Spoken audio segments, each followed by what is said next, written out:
오늘도 마음을 굳게 하여 부활의 소망을 갖고 성전에 올라오신 여러분들을 축복합니다. 하나님께서도 여러분들을 환영하시는데 어떤 마음으로 환영하실까? 그리고 이곳에서 드려지는 예배를 하나님께서 기대하시는데 어떤 마음으로 기대하실까? 우리 하나님은 여러분 한 사람 한 사람을 기쁨으로 맞이하면서 여러분들을 환영하셨습니다. 그리고 품어주셨습니다. 그리고 이곳에서 비록 적은 수의 모임이 있어 드려지는 예배이긴 하지만 하나님께서 기뻐 흠양하시고 25년도 여러분들이 소망하는 것을 반드시 이루어 주실 줄로 믿습니다.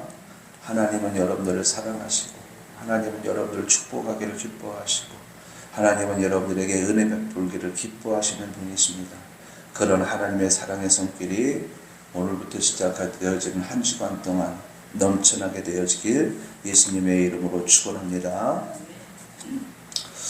우리는 가끔 원치 않는 일을 만나서 힘든 순간을 보내게 될 때가 있습니다. 그런 우리들의 형편을 하나님께서 아시고 우리에게 당부하시는 말씀은 아무것도 염려하지 말아라. 어떤 일을 만나도 두려워하지 말아라. 그리고 강하고 담대하라. 내가 너와 항상 함께 하느니라. 이렇게 말씀해 주십니다. 강하고 담대하라 라고 해서 죄를 짓고도 강하고 담대하게 떳떳하게 지내라는 거 아니에요. 삶의 여정 속에서 원치 않는 일을 만나 힘든 순간을 맞이하게 되었을 때 그때 우리 하나님께서 우리에게 당부하시는 말씀입니다. 하나님이 우리에게 새해 주신 이 말씀은 우리가 붙잡고 나가야 할 소망이고 또 그 말씀대로 이루어지게 될 줄로 믿습니다. 왜냐? 실제로 하나님은 우리의 소망이 되어주시고 우리의 삶의 여정 속에서 생겨난 모든 염려거리들을 하나님께서 해결해 주실 것이기 때문에 그렇습니다. 그래서 우리가 말씀을 붙잡으면 그 말씀은 우리 안에서 믿음이 됩니다. 그리고 믿음은 이 세상을 이기는 힘이 됩니다. 능력이 됩니다. 그래서 말씀은 삶의 활력소인 것입니다.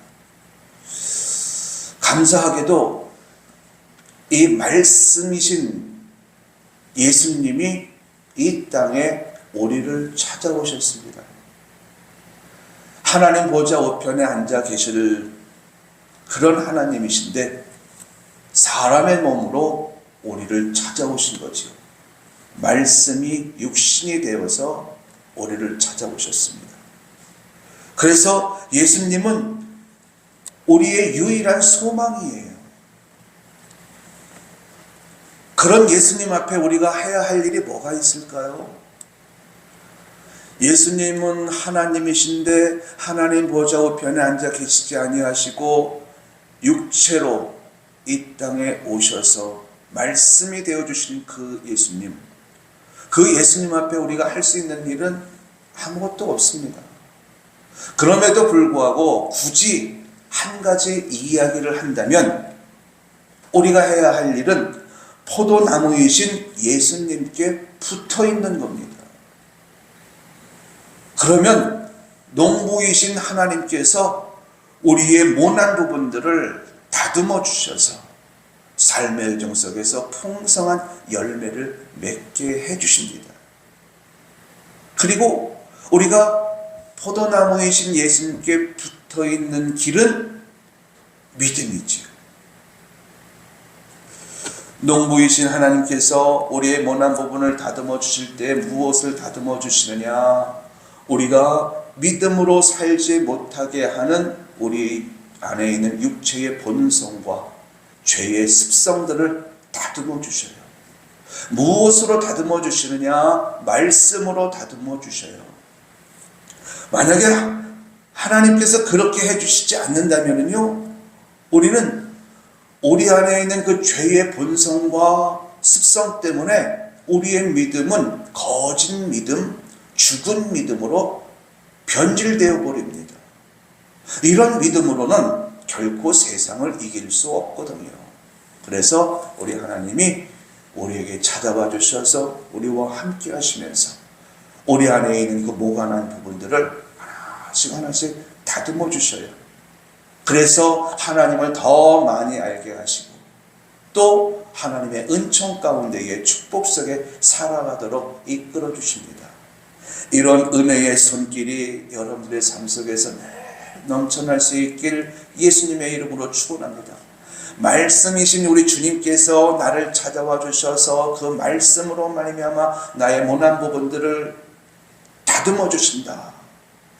모가란 부분들을 내가 인식이 되어지고 안다면은 얼마든지 하나님의 도우심을 받으면서 내가 다듬어 나갈 수 있겠지요. 그러나 안타깝게도 우리는 그 모가란 부분들을 나는 몰라요. 그래서 믿음을 갖고 우리 주님께 붙어 있을 때에 하나님께서 다듬어 주시더라라는 거지. 여러분, 하나님은 우리에게 말씀하셔요. 오직 의인은 믿음으로 말미암아 산다. 그런데 이 믿음은 무슨 믿음이냐? 무엇을 믿는 믿음이냐? 내가 가지고 있는 힘을 믿는가? 내가 가지고 있는 지혜를 믿는가? 사람에게서 나온 그 어떤 것을 믿는가? 이것은 믿음이라고 말하지 않고 신념이라고 이야기를 해요. 그런데 여기에서 오직 의인은 믿음으로 말미암아 산다라고 했을 때에 여기서 믿음은요, 예수 그리스도를 믿는 믿음을 말합니다. 그러면 좀 더 구체적으로 우리가 예수님의 무엇을 믿으며 살아야 할까? 예수님의 무엇을 믿으며 살아야 할까? 오늘 본문을 통해서 이것을 살펴보려고 해요. 본문 6절을 보겠습니다. 6절 보면은요, 오히려 이스라엘 집에 잃어버린 양에게로 가라. 예수님께서 10장 1절을 보면은요, 예수님께서 제자들에게 귀신을 내어 쫓는 권세를 주셨고요, 모든 병을 고치고 약한 것을 치료하는 권능을 주셨습니다. 이렇게 하늘의 권세와 권능을 부어주시고 이들을 둘씩을 짝지어서 이제 세상으로 내보냈습니다. 전도를 보내신 거예요. 그러면서 하시는 말씀이 이스라엘 집에 잃어버린 양에게로 가라. 양이 나와요. 양이란 말이 나옵니다. 양. 그런데 양을 잃어버렸다는 거예요. 예수님께서 양을 말씀하시면서 그 양은 어떤 양이냐? 우리 집 안에 있는 양이 아니라 잃어버린 양이라는 거예요. 잃어버린 양. 그 잃어버린 양에게로 가라. 이렇게 말씀하셔요. 그러면은 하나님께서 양을 언제 잃어버리셨을까? 언제 잃어버리셨길래 제자들에게 그 잃어버린 양들을 찾아가라 이렇게 말씀하셨을까? 창세 때 잊어버렸습니다. 창세 때 잃어버렸어요. 아담과 하와가 에덴 동산에서 살았습니다. 에덴 동산은 아담과 하와의 집이었습니다. 집. 그런데 우리가 알고 있는 대로 이들이 범죄하지 않았습니까? 그래서 에덴 동산에서 쫓겨났습니다. 그들이 죄를 지어 본래 자신이 살고 있던 집에서 쫓겨나는 순간 하나님은 그 아담과 하와를 잃어버렸습니다.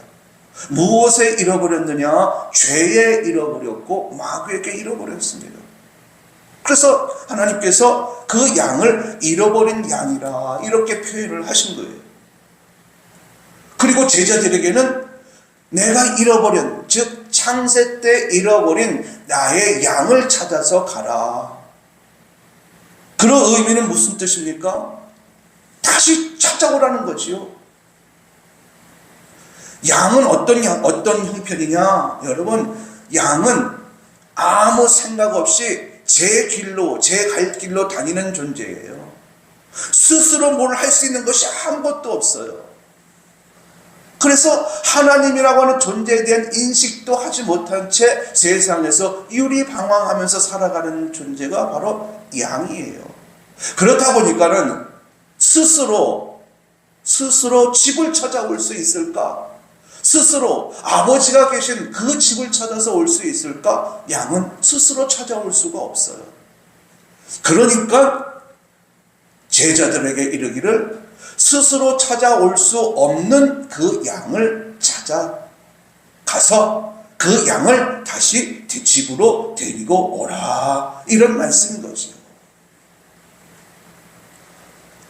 예수님께서 제자들에게 이렇게 당부하신 것은요, 여러분, 하나님께서 아담과 하와에게 주신 약속의 성취입니다.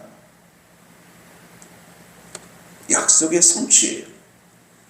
아담과 하와가 잃어버린 양이 되어져서 에덴 동산에서 쫓겨나지 않았습니까?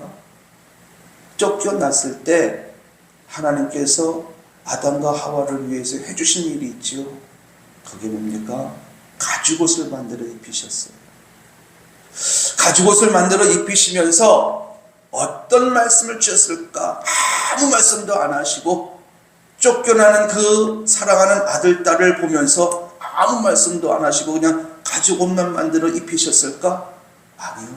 가죽옷을 만들어 입히시면서 사랑하는 딸아, 사랑하는 아들아, 비록 내가 죄를 짓고 에덴 동산에서 쫓겨나기는 하지만 세상은 험난한 곳이야.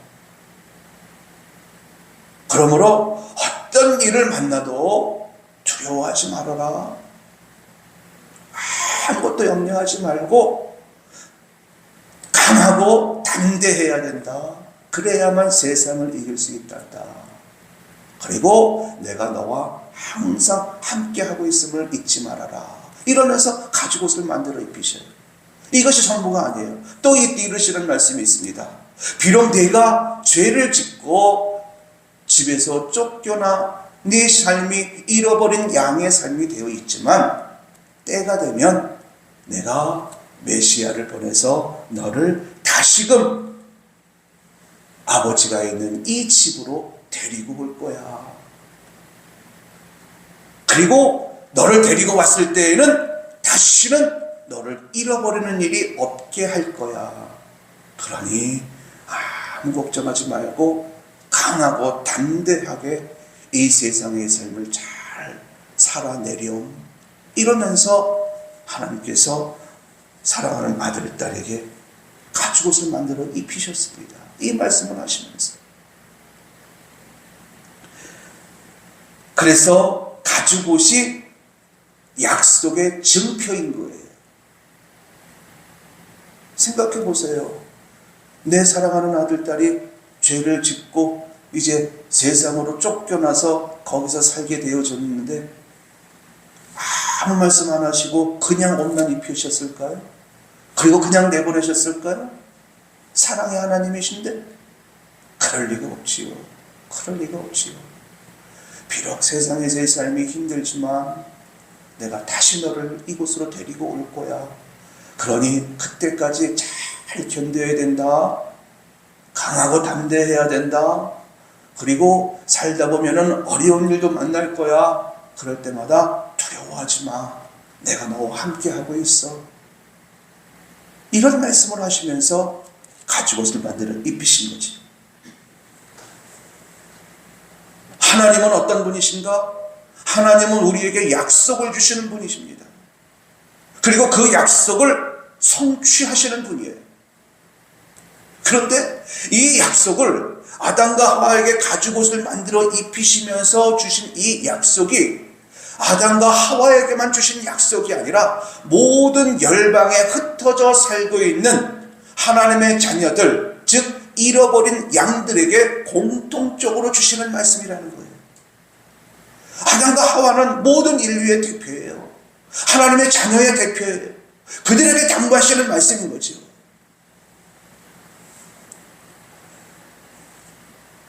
아담과 하와에게 주신 약속이 곧 우리들에게 주신 약속이다. 그러면은 우리는 이 세상에서 어떻게 살아야 될까요? 예수님을 믿으며 살아야 되는데 예수님의 무엇을 믿으며 살아야 할까요?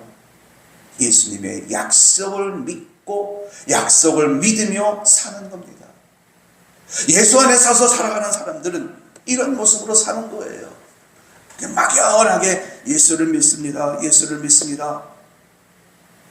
그러면 예수님의 무엇을 믿습니까? 이럴 때에 우리는 예수님으로부터 받은 약속이 있는데 그 약속이 성취되어질 것을 믿고 그 믿음으로 우리는 하루하루를 삽니다. 이렇게 말할 수 있어야 됩니다.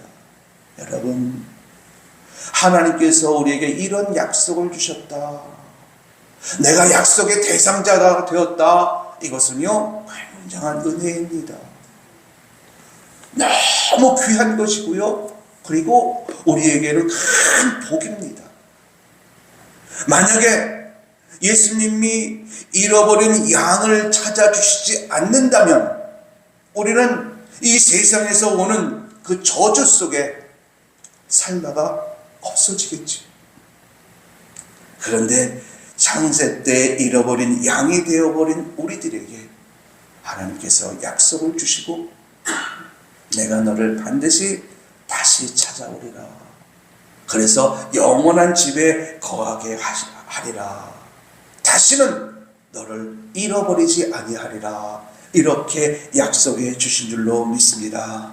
여러분, 하나님의 약속을 우리가 믿으면은요, 환경 속에서 오는 어떤 고통도 이겨낼 수가 있습니다.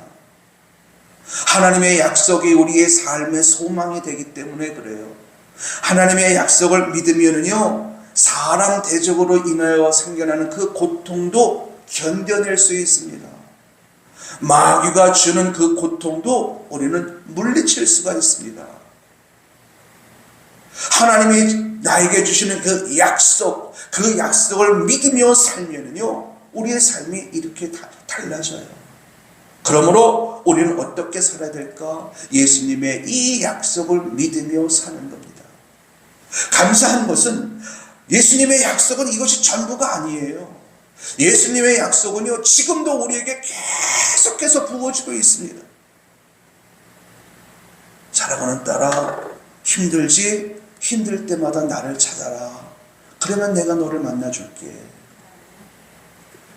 네게 필요한 것이 있니? 필요한 것 때문에 세상으로 나가지 말고 그 필요한 것을 위해서 내게 와서 구해라. 그러면 내가 채워줄게. 너희들이 병이 왔니? 병 때문에 고통받고 있을 때 지체하지 말고 내게 기도하라. 내가 치료해 주리라. 배고프니 내게 구하라. 내가 먹게 하리라. 목마르니 내게 구해라. 내가 마시게 하리라.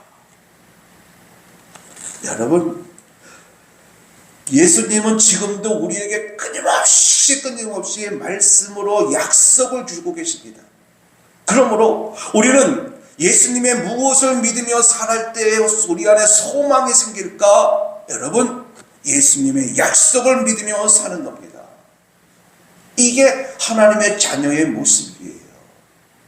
그리고 예수님을 믿는 자의 삶의 모습입니다. 하나님께서 우리 교회와 여러분들에게도 약속을 주셨습니다. 우리 교회의 부활을 약속해 주셨습니다. 저는 이것을 100% 믿어요. 그 때와 시기는 하나님께 있기 때문에 나는 알 수가 없어요. 그러나 하나님께서 나에게 주신 약속이기 때문에 저는 이것을 믿으며 살아요. 믿으며 힘든 순간을 걸어가요. 믿으며 내 앞에 있는 문제들을 헤쳐나가요.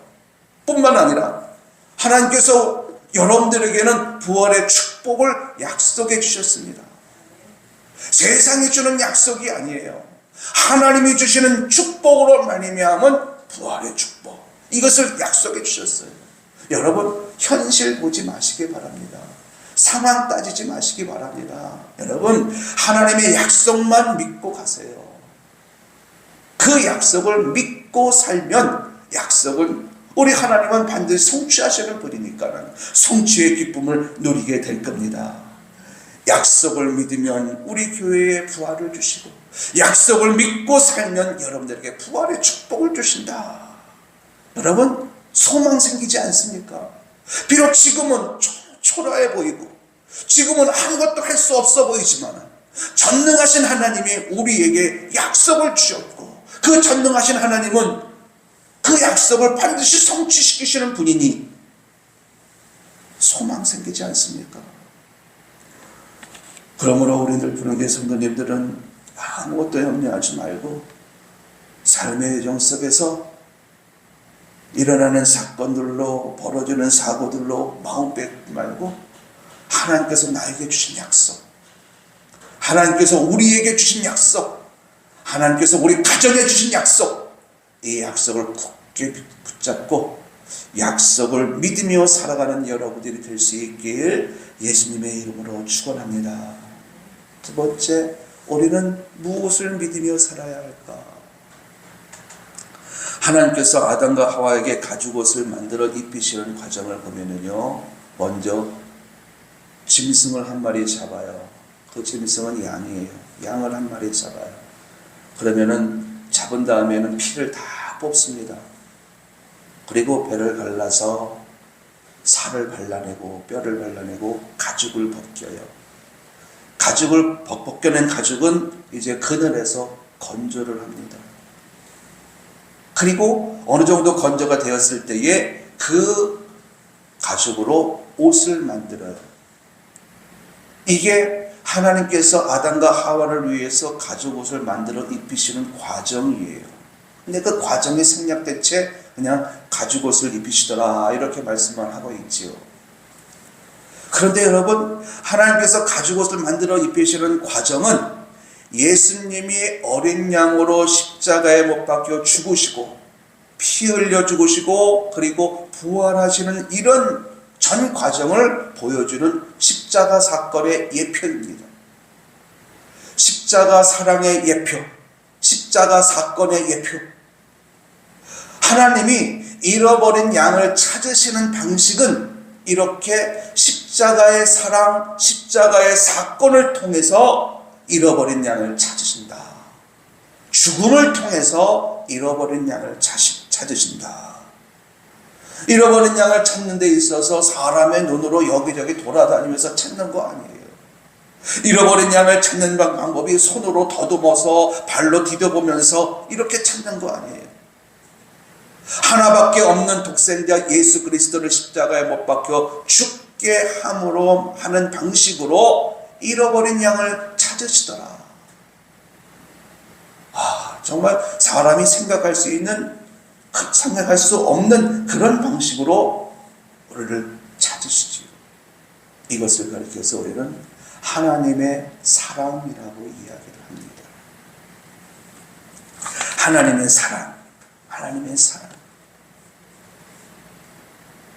우리가 하나님의 사랑을 어떻게 헤아릴 수 있을까요?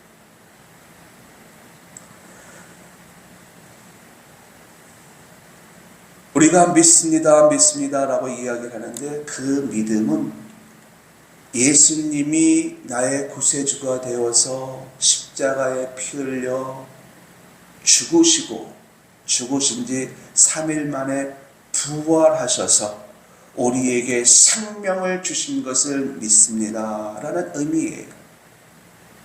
이것을 더 합축시켜서 간단하게 말한다면 예수님을 믿는다라고 하는 것은 예수님의 약속을 믿는 것이고 두 번째는 예수님의 사랑, 십자가의 사랑을 믿는 것을 말합니다.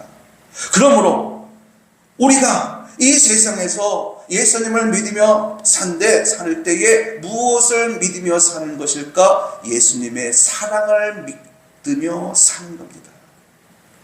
예수님의 사랑. 이것을 믿고 그 믿음으로 사는 거예요. 사랑이 뭘까요, 여러분? 사랑. 하나님의 사랑, 예수님의 사랑이라고 그러는데 또 하나님은 우리에게 내가 너희를 사랑한 것 같이 너희도 서로 사랑하며 살라 이렇게 말씀해 주셨는데 이 사랑이 뭘까요? 사랑. 이 사랑은요, 용서와 이해입니다. 예수님은 우리의 죄와 허물을 다 용서해 주셨습니다. 자신의 핏값으로 우리의 죄값을 지불하시고 우리의 죄와 허물을 다 덮어주셨어요. 이게 사랑이에요. 또 예수님은 우리의 연약함과 우리의 부족함을 아셔요. 우리가 부족한 것을 가지고 탓하시지 않아요. 우리의 연약함을 가지고 탓하시지 않아요. 연약하고 부족하기 때문에 할 수 없다라고 하는 것도 우리 주님 아셔요. 우리의 형편을 이해하시는 거죠. 우리의 능력 없는 우리의 형편을 아시는 주님. 이것을 가지고 사랑이라고 하셔요. 이런 사랑을 받고 사는 사람들 어떻게 삽니까? 나보다 부족한 자를 사랑으로 덮고 사랑으로 감싸고 사랑으로 이해하면서 살아요. 하나님께서 그렇게 살라고 말씀해 주셨거든요. 우리는 예수님의 무엇을 믿으며 살까? 여러분, 우리는 예수님의 사랑을 믿으며 삽니다. 죄를 지었을 때에 그 죄를 탓하지 아니하시고 덮어주시고 감싸주시는 사랑. 내가 넘어졌을 때 왜 넘어졌냐고 탓하지 아니하시고 오른손을 내밀어 다시 일으켜 세워주시는 그 사랑. 그 사랑이 우리에게 지금 부어지고 있어요. 그 사랑이 있기에 우리는 오늘도 하나님 앞에 나올 수 있는 것이고요. 그 사랑이 있기에 우리는 하나님을 아바, 아버지라고 부를 수가 있는 겁니다. 나를 사랑하시는 하나님, 나를 용납하시고 용서하시고 나를 이해하시고 나를 품어주시는 그 하나님의 사랑, 이 사랑을 우리가 알 때에 우리는 세상과 구별된 삶을 살아갈 수가 있게 되어지는 것입니다. 그리고 하나님을 또 사랑하면서 살게 되는 것이고요. 그러므로 우리가 예수님의 무엇을 믿으며 살아갈까? 여러분, 예수님의 사랑을 믿으며 산다라고 고백할 수 있는 여러분들이 될 수 있길 예수님의 이름으로 축원합니다. 마지막으로 우리가 무엇을 믿으며 살까? 무엇을 믿으며 살까? 본문 5절을 보면은요, 예수님께서 제자들에게 말씀하시기를 사마리아인의 고을로 들어가지 말래요. 사실 이 사마리아 사람들은 엄밀히 따져보면은 같은 이스라엘 사람들이거든요. 그런데 이들은 부정한 사람들이에요. 그래서 거기로 들어가지 말래요. 또 이방인의 길로도 가지 말랍니다. 오직 이스라엘 집에 잃어버린 양에게로만 가래요.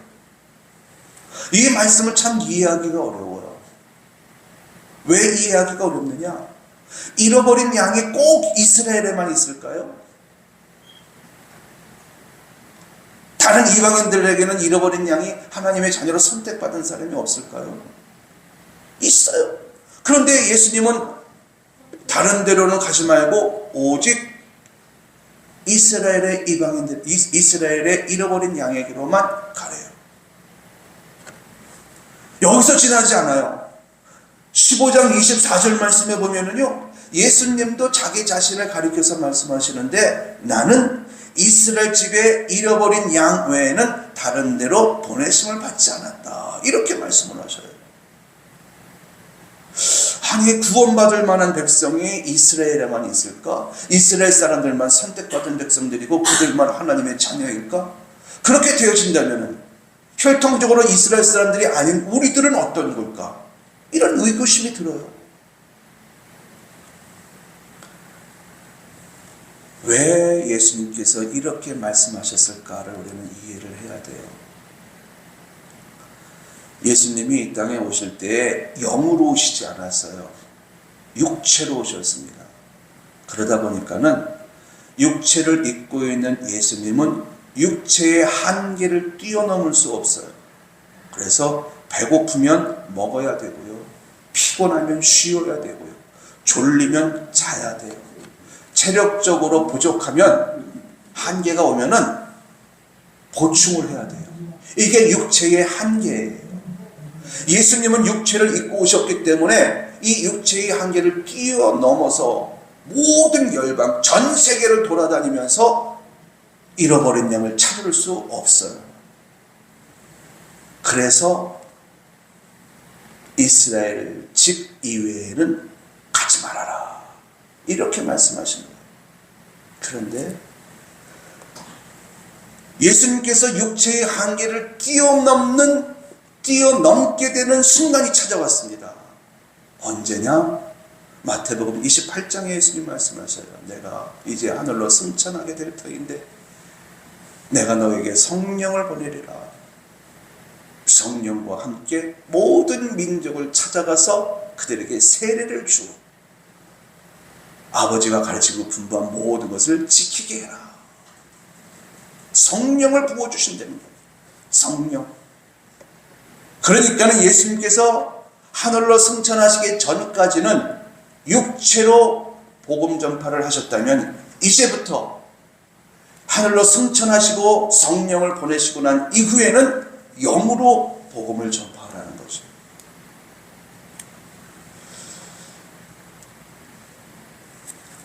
복음을 전파하는 데 있어서 예수님께서 각각의 상황에 따라서 이렇게도 말씀하시고 저렇게도 말씀하시고,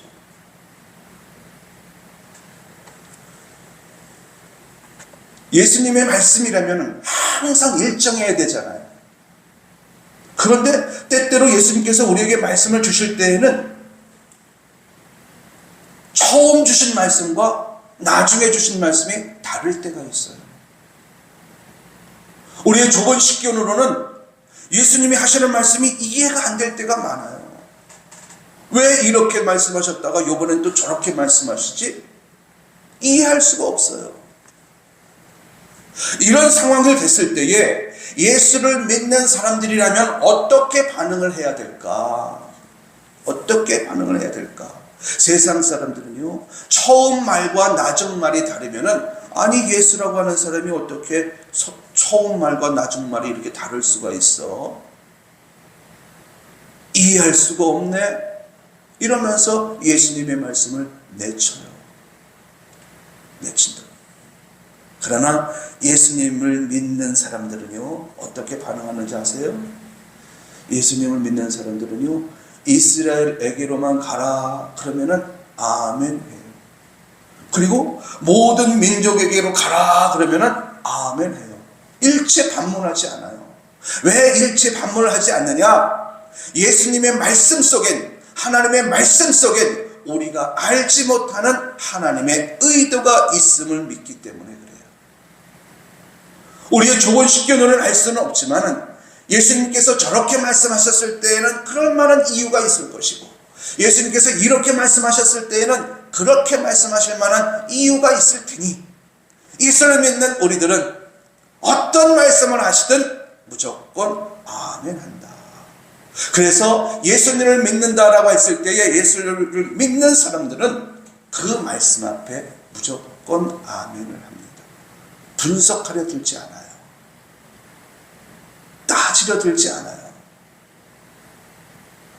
예수를 믿는 사람들은 무엇을 믿으며 사는 사람들인가? 예수님의 말씀을 믿으며 사는 겁니다.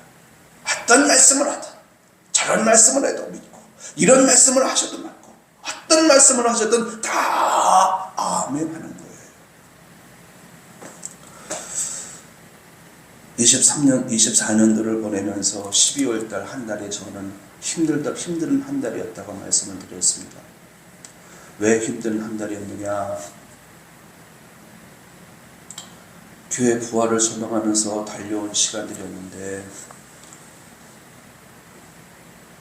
3월, 4월 교회 문이 좀 열리는 듯 했어요. 아, 이제 부활이 일어나는가 보다.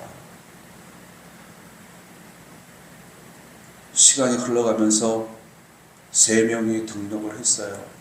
그리고 간간히 외부 교인들이 올라와서 예배를 드렸어요. 아, 이제 교회 문이 조금씩 열리는가 보다. 그러면서 소망이 가득 찼어요. 그런데 어느 순간인가 그 등록했던 3사람들이 한꺼번에 명절이 지나가면서 다 나가버렸고, 그 이후로는 외부 교인도 올라오지 않아요. 왜 이럴까? 왜 내 목표는 이럴까? 도대체 하나님의 뜻과 계획은 무엇일까? 내가 부활의 믿음을 갖고 지금까지 달려오면서 내 안에 있는 죄의 습성들을 벗겨내기 위해서 힘을 쓰면서 왔는데 왜 교회 문은 열리지 않을까? 힘들었습니다. 부활의 믿음을 붙잡는다는 것이 정말 힘들더라고요. 누구에게도 표현을 못했어요. 심지어 우리 사모님에게도 말 한마디 안 했습니다. 혼자 끙끙끙 앓면서 하나님께 기도하면서 막 답답하면서 기도하고 있었을 때에 하나님께서 탁 열어주셔갖고 이거는 이거고 저건 저거다 이렇게 말씀해 주시면 얼마나 감사해요. 아무리 기도해도 하나님은 침묵하셔요. 가끔 우리 사모님이 저한테 물어봐요. 12월 중에 이렇게 물어봐요. 무슨 기도를 그렇게 하냐? 하나님이 뭐라 그러셔? 하나님이 귀가 먹었는가 봐. 내 기도에 아무 반응이 없어. 이렇게만 얘기했거든요. 왜 내 목회 상황이 이런 상황이 되었을까? 이해가 되지 않았습니다. 이해가 되고. 그러면서 새해를 맞이할 때에 말씀을 묵상하고 말씀을 주세요. 그냥 말씀을 주셔요. 아무것도 염려하지 말라는 말씀을 주셨고 강하고 담대하라는 말씀을 또 주셨어요. 그래, 말씀을 붙잡고 25년도 소망 중에 시작하자. 그러면서 하나님께서 주신 말씀을 제가 여러분들에게 전했습니다. 그러면서 시작을 했지요. 새해가 되어지면서 어떤 사건이 벌어졌습니다. 사건이 벌어졌는데 도대체 모르겠는 거예요. 그런데 하나님께서 깨달음을 주셔요. 어떤 깨달음을 주셨느냐? 제 목회가 바리새인의 목회였음을 알게 하시더라고요. 바리새인이 뭐예요? 자기는 변하지 않고 다른 사람만 변하라고 왜 변하지 않냐고 탓하는 게 바리새인이잖아요. 자기는 온갖 더러운 것을 가득 차 있으면서 왜 더럽느냐, 왜 깨끗하지 못하느냐 정죄하는 게 바리새인이었잖아요. 내가 변화되어야 되는데 내가 변화되어지지 않는 그 영역이 있었더라고요. 그리고 상대방들에게만 강하게 이야기를 하니 나도 모르게 그 말씀은 복음이 아니라 정죄가 되었고 제 입에서 나오는 말이 맞는 말이에요. 맞는 말인데 듣는 사람들은 그것을 통해서 깨달음이 오는 것이 아니라 심적 부담감을 갖고 힘들어지고 하나님께서 이것을 보게 하시더라고요. 저를 믿고 따라오는 사람들에게 큰 고통을 줄 수 있었겠구나. 내가 옳다라고 붙잡고 가는 이것, 그리고 내가 강요하는 이것 때문에 주변에 있는 사람들은 고통을 당할 수 있었겠구나라고 하는 것을 알게 하시더라고요. 만약에 제가 바뀌어지고 내 내면을 바꿔낸 상태에서 그 말 전했다면 그것은 복음의 능력으로 나타났을 거예요. 제 안에 변하지 않는 저의 모습, 바리새인의 목회를 깨닫는 순간 잠을 잘 수가 없었어요. 먹을 수도 없었어요. 모든 책임이 이제 저한테 오게 된 거죠. 이 상황 속에 하나님께는 너무 죄송스럽고 우리 교회를 떠난 성도들을 포함해서 성도님들에게는 너무 죄송스러웠고 마귀에게는 내가 이런 수치 저런 수치를 당하고 있다 그러니까는 또 속상하고 막 이랬습니다. 그러면서 또 한편으로는요 감사했어요. 제 목회가 환경이 초라해지고 이런 상황이 펼쳐진 것이 하나님께서 우리 교회에 부활을 주시기 위해서 마지막으로 저한테 깨닫게 하시는 사건이었구나. 부활을 소망하면서 달려온 시간들이었는데 부활이 일어나지 않아요. 왜 그럴까? 왜 그럴까? 왜 그럴까? 원인을 사건을 통해서 깨달은 것이요. 제 입에서 나오는 말이 너무 강했고 제 입에서 나오는 말을 통해서 듣는 사람들이 평안을 느끼고 위로를 누려야 되는데 영적 부담감이 있었구나 라고 하는 것을 알게 된 거지. 그래서 감사한 것은 이 상황에 제가 하나님께 진심으로 하나님 감사합니다. 깨닫게 하시니 감사합니다. 이제 깨닫게 하셨으니 바르게 할 수 있도록 하나님 도와주세요. 내가 바르게 할 것을 결단합니다. 하나님께 이렇게 눈물의 고백을 하면서 오늘 주일을 맞이했습니다. 이 상황, 이해할 수 없는 상황, 제 목회, 이해할 수 없는 목회. 그런데 깨달음을 주시고 나니까, 깨달음을 얻고 나니까 제 마음속에 평강이 임하면서 다 굳은 다짐과 결단이 세워지면서 확신이 세워지더라고요. 그래서 저는 기쁨으로 아멘 할 수 있었습니다. 아멘. 하나님 앞에 회개하고 또 여러분들에게는 지금 이 시간을 통해서 그동안 죄송했노라라고 말씀을 전하고 부끄러웠습니다. 그래서 피하고 싶었고 도망가고 싶었고 감추고 싶었고 또 화를 내고 싶고, 그런데 그렇게 했다가 제 속에 있는 그 바리새인의 모습을 바르게 할 수가 없지 않습니까? 보아야 할 것을 보지 못하게 하는 마귀, 들어야 될 것을 듣지 못하게 하는 이 마귀를 쫓아낼 수가 없잖아요. 보게 하셨으니 제가 기쁨으로 감사로 아멘 했습니다. 여러분, 제가 이런 말씀을 드리는 이유는요, 이거예요. 하나님이 나에게 이해할 수 없는 말씀을 주실지라도 그 말씀에 무조건 아멘 하는 사람이 곧 예수님을 믿는 사람들이라는 거예요. 하나님을 믿는 사람들이라는 거예요. 고통은 나에게 아픔을 주어요. 힘들어요. 괴로워요. 그러나 그 고통을 주지 않으면 깨닫지 못하니까 어떻게 하겠어요? 아픔의 고통을 당해 보니 그 속에 영이 열려서 결국 욥이 고백하잖아요. 내가 알지 못한 것을 말을 했고 보지 못한 것을 말을 했고 이랬습니다.